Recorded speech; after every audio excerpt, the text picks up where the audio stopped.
The next one is focused on the hats. So just using the hats and the fact that you can take them further apart from each other or bring them closer to each other to alter the dynamics and the sound of the hats. This is a really, really cool way of altering the dynamics of a groove or of a full, even just tampering with the dynamics. It's obviously a really mechanical thing, the hats. It really gives you the ability to have a wide range of sounds that you can extract, just all depending on how far the cymbals are from each other. A cool way of kind of building the sound is just to open them up a little bit, and you can even go as far as to just like let them be really far from each other to create that really washy, trashy sound. I think the best way to illustrate this is just to play, and I'll start with like a really tight closed hi-hat groove, and I'll slowly build up towards like a more trashy, washy kind of full vibe, and it alters the dynamics beautifully. You'll hear it's like a really nice progression. It gives you a lot of options.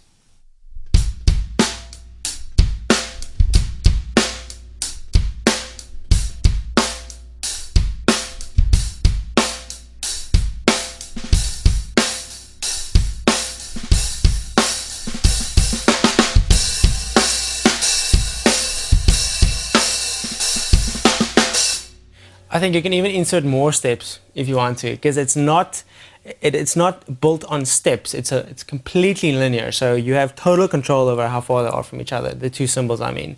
So you can really create a really dynamic feel and such natural builds into choruses or out of choruses with just the hats, because it gives you a ton of freedom with regards to dynamics. Another really cool thing that you can do is if you want like a really powerful driving sound, especially with regards to maybe like a rock song, you can just play less notes on the hats. So open it up wide, get that really washy sound, but instead of sticking to the groove, you can just go, like you can just dig into it with less notes. That's what this will sound like.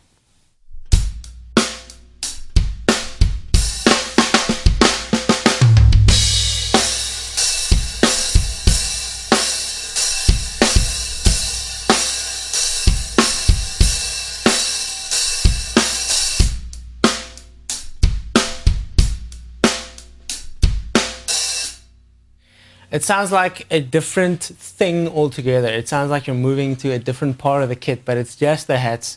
And I just love the contrast in playing like a really washy hat sound, like just like digging into it and closing it up and going back to the really tight little eighth note feel. It's just one part of the kit that you can use in so many different ways. Something else that you can try, like I said with the snare drum, kind of applying the same technique, is just to hit it on different places and with different parts of the stick. So it'll sound differently if you hit it with the actual stick itself on the edge, and if you hit it like with the tip of the stick. Then it'll sound differently if you hit it with like the flat edge of the stick, or if you hit it on the bell. There are just so many options. I think I'll just demo that quickly and kind of see how many sounds I can extract just from the hats. Remember, the reason why we're doing this is to enhance our dynamic capability. So if you're playing a groove or a fill and you want to give it a different dynamic feel, then you already know that it'll sound this way when I hit it this way and I open it this way. It just broadens your palette of available sounds and samples so much more. So I'll just try to demo that for you, just using the hats, the snare drum and the bass drum.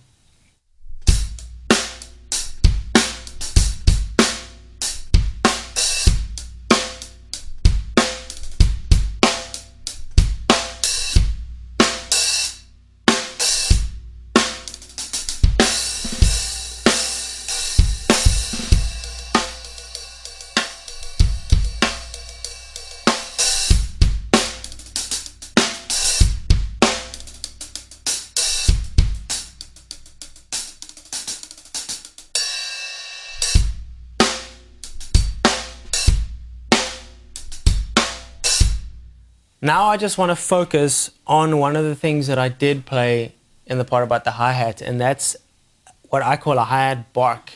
You kind of hit the hats at the same time that you're opening them, and then you close them really quickly afterwards. Just so that you know what I'm talking about, this is what the hi-hat bark sounds like.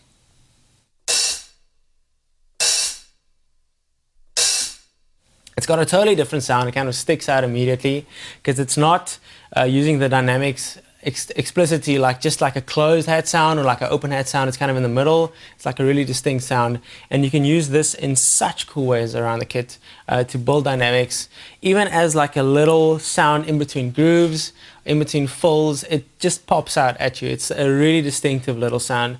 I'll just try to use that within grooves just to kind of give you an idea of how I would use this to kind of alter the dynamics of a groove.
When I started playing these kind of hi-hat barks, it was really hard for me to nail the timing because you really need to hit the stick at the right time and open them at the right time.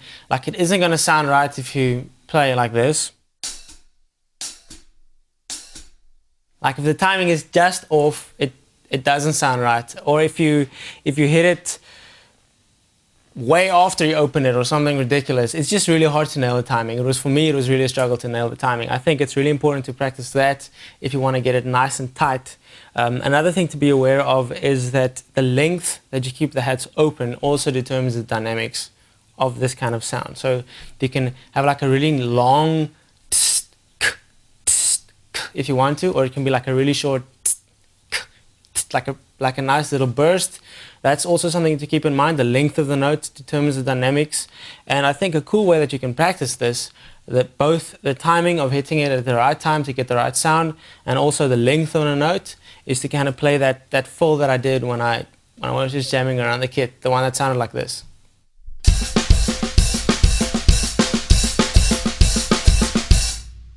So kind of switching between the two hands and trying to see if you can get that timing perfect. You can actually also then shorten the notes to make it a little bit more difficult for yourself. It sounds like this.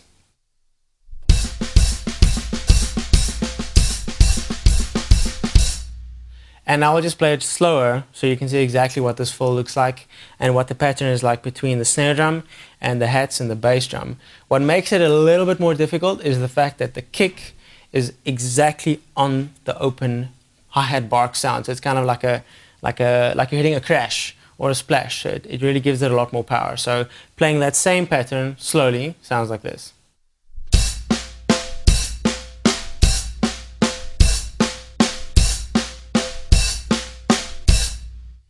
And then another thing that you can do is just to keep the hats open for a little bit longer, so kind of to extend the hi-hat bark sound.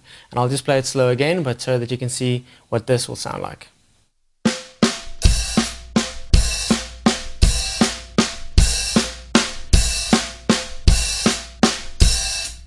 So all of those things determine the dynamics of that sound. So you can mess around with it. Like I said, it's kind of a linear thing. There are no specific stops. You can just do whatever feels right to you on this kind of linear graph dynamically, just to feel what feels good within a groove or within a fill. I think it's just important to be aware of the fact that this is a really dynamic part of the kit and you can use it in really dynamic ways.